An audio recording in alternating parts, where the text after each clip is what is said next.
नमस्कार दोस्तों, स्वागत है आपका अपने YouTube चैनल बीपीके फन 2.0 पर। रोज की तरह तीसरे दिन भी राजा भोज ने दरबार में उपस्थित गणमान्य व्यक्तियों के समक्ष जैसे ही सिंहासन पर बैठने के लिए अपने कदम आगे बढ़ाए, तभी सिंहासन से चंद्रकला नाम की तीसरी पुतली प्रकट होकर उनके सामने आ खड़ी हुई और उनका रास्ता रोकते हुए बोली, अपने शारीरिक लक्षणों या सुंदरता से कोई महान नहीं होता राजा भोज, कर्म और ज्ञान की उपलब्धि भी जरूरी होती है। तुम राजा तो हो, लेकिन इस सिंहासन पर बैठने के अधिकारी तभी होंगे जब तुम्हें अपने कर्म और ज्ञान के बारे में संपूर्ण जानकारी हो। मैं तुमसे यही कहना चाहती हूँ कि पहले अपने को इस योग्य बना लो। तुम्हें यदि मेरी बात पर विश्वास नहीं है तो सुनो, मैं तुम्हें आंखों देखी एक कथा सुनाती हूँ।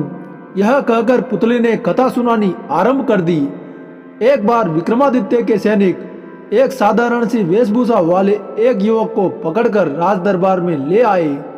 वह युवक रात में बहुत सारे धन के साथ संदिग्ध हालत में कहीं जा रहा था। उसकी वेशभूषा से नहीं लग रहा था कि वह इस धन का मालिक है, इसलिए सैनिकों को लगा शायद यह कोई चोर है और चोरी के धन के साथ कहीं चंपत होने की फिराक में है। यही सोचकर वे उसे राजा के पास ले आए। विक्रमादित्य ने उस युवक से पूछा, तुम कौन हो और इतना सारा धन तुम्हारे पास कहां से आया है? युवक बोला, महाराज, मैं एक धनाढ्य स्त्री के यहाँ नौकरी करता हूँ। यह सारा धन उसी ने मुझे दिया है। यह सुनकर विक्रमादित्य की जिज्ञासा और बढ़ गई। उन्होंने कहा, उस स्त्री ने यह धन तुम्हें क्यों दिया है और इसे लेकर तुम कहाँ जा रहे हो? युवक बोला, महाराज, उस स्त्री ने मुझे धन देकर अमुक जगह प्रतीक्षा करने को कहा था। दरअसल बात यह है कि मेरा उस स्त्री के साथ अनैतिक संबंध है। उसने मुझसे कहा है कि मैं अपने पति की हत्या करके जल्दी ही तुमसे मिलूंगी, फिर दोनों सारा धन लेकर कहीं दूर चले जाएंगे और आराम की जिंदगी व्यतीत करेंगे। यह सुनकर विक्रमादित्य ने युवक की बातों की सत्यता जानने के लिए तुरंत उसके बताए पते पर सैनिकों को भेज दिया। सैनिकों ने आकर राजा को खबर दी कि उस उल्टा स्त्री को इस युवक के पकड़े जाने की खबर मिल चुकी है। अब वह इस बात के लिए विलाप करते हुए लोगों से सहानुभूति प्राप्त कर रही है कि लुटेरे ने सारा धन लूटकर उसके पति की हत्या कर दी है। अब वह अपने पति की चिता पर खुद को पतिव्रता साबित करने के लिए सती होने की योजना बना रही है। यह सुनकर विक्रमादित्य को त्रिया चरित्र पर बड़ा दुख हुआ। उन्होंने उस युवक को कारागार भेजने की बजाय अपने ही महल में रख लिया। अगले दिन सुबह विक्रमादित्य अपने कुछ सैनिकों व उस युवक को लेकर उस स्त्री के घर पहुंचे। वहां का दृश्य देखकर विक्रमादित्य चकित रह गई। वह स्त्री अपने पति की चिता पर बैठ चुकी थी और चिता को अग्नि लगने ही वाली थी कि तभी विक्रमादित्य ने चिता में अग्नि देने वाले ब्राह्मण को रोक लिया और बंदी बनाए गए युवक के साथ आगे बढ़कर स्त्री से बोले, इस युवक को पहचानो। फिर उन्होंने धन की थैली उसे दिखाते हुए कहा, यह युवक इस धन के साथ पकड़ा गया था। इसने हमें सब कुछ बता दिया है। अब तुम चिता से नीचे उतरो और सजा पाने के लिए तैयार हो जाओ। यह सुनकर वह स्त्री कुछ क्षणों के लिए भयभीत हो गई, लेकिन दूसरे ही पल उसने निडरता से कहा, महाराज, मेरे चरित्र पर उंगली उठाने से पहले अपनी छोटी रानी के चरित्र की जांच कर लो। इतना कहकर वह बिजली की सी फुर्ती से चिता में कूदी और ब्राह्मण के हाथ से जलती हुई लकड़ी छीनकर चिता में आग लगा ली और स्वयं चिता में कूदकर सती हो गई। उस स्त्री की ऐसी हरकत देखकर विक्रमादित्य एकदम स्तब्ध रह गए।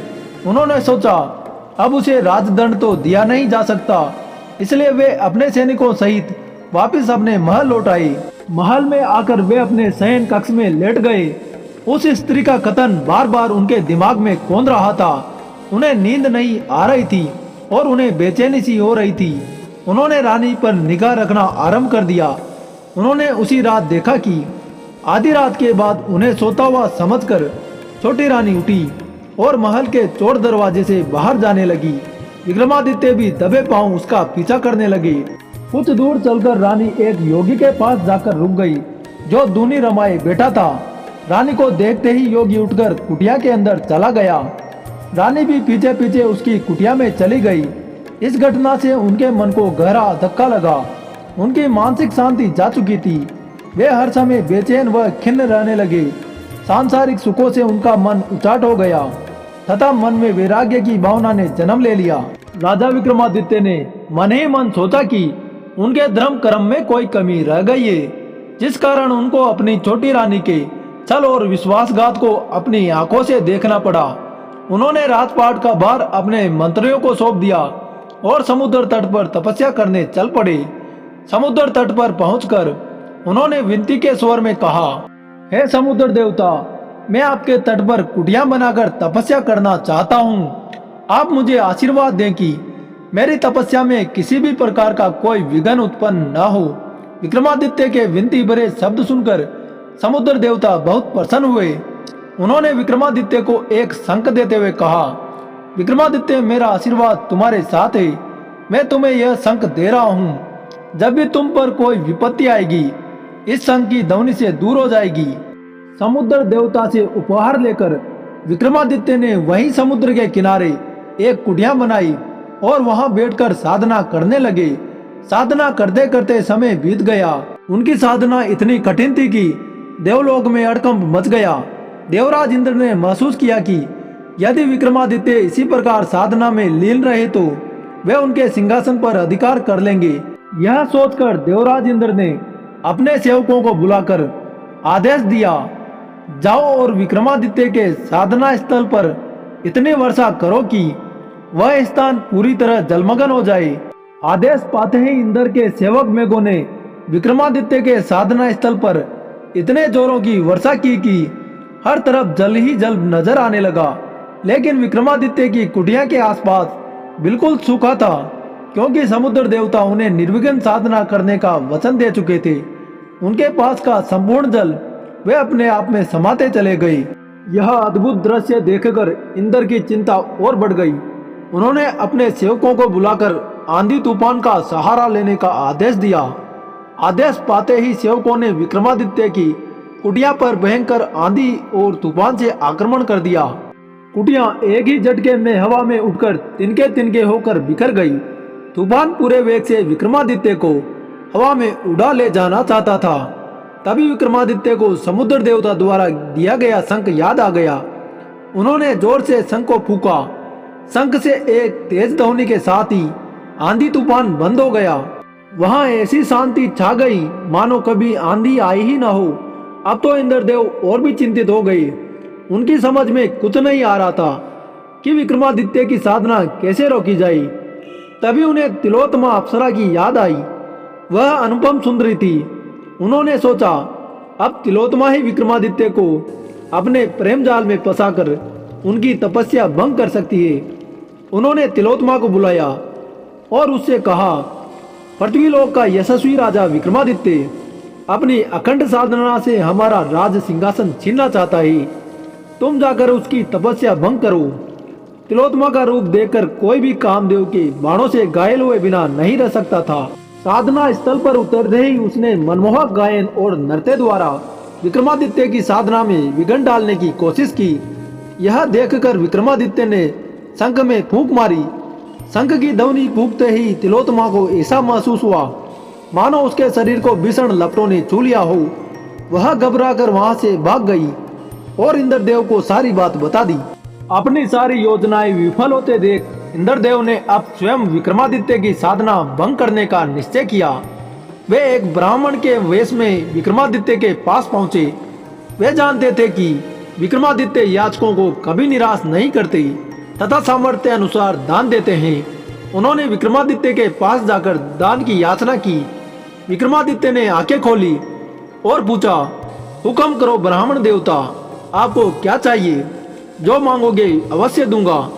ब्राह्मण रूपी इंद्र बोला, महाराज, अगर आप मुझे कुछ देना ही चाहते हो तो अपनी सारी साधना का फल मुझे दे दो। यह सुनकर विक्रमादित्य ने प्रसन्न होकर कहा, ब्राह्मण देवता, मैं अपनी साधना का संपूर्ण फल आपको अर्पित करता हूँ। इंद्र को और क्या चाहिए था? उन्हें अभयदान मिल गया था। उन्होंने तुरंत ब्राह्मण का वेश त्याग कर अपने वास्तविक रूप में आकर विक्रमादित्य को आशीर्वाद देते हुए कहा कि हे महात्मा सम्राट, अब से तुम्हारे राज्य में कभी भी अतिवृष्टि और अनावृष्टि नहीं होगी। कभी तुम्हारे राज्य में सूखा नहीं पड़ेगा। यह कहकर देवराज इंद्र अंतर्ध्यान हो गए। यह कथा सुनाकर पुतली बोली, सुना तुमने राजा भोज, ऐसे दानी तथा तपस्वी थे हमारे राजा विक्रमादित्य। उन्होंने अपनी तप और तपस्या से इंद्र का सिंहासन भी हिला दिया था और अंत में इंद्र को अपनी तपस्या का सारा फल भी दे दिया था। क्या तुमने कभी इतनी उदारता से अपनी साधना का फल किसी को दान में दिया है? अच्छी तरह सोच विचार कर लो। यदि हाँ तो तुम इस सिंहासन पर बैठ सकते हो, अन्यथा नहीं। यह कहकर पुतली अदृश्य होकर सिंहासन में अपने स्थान में समा गई। पुतली के इस प्रश्न का राजा भोज के पास कोई जवाब नहीं था, इसलिए वह उस दिन भी उदास होकर अपने महल में लौट आई। मित्रों, अगर आपको विक्रमादित्य की कथा पसंद आए हो तो वीडियो लाइक करें और आप इस चैनल पर नए हो तो चैनल सब्सक्राइब करें।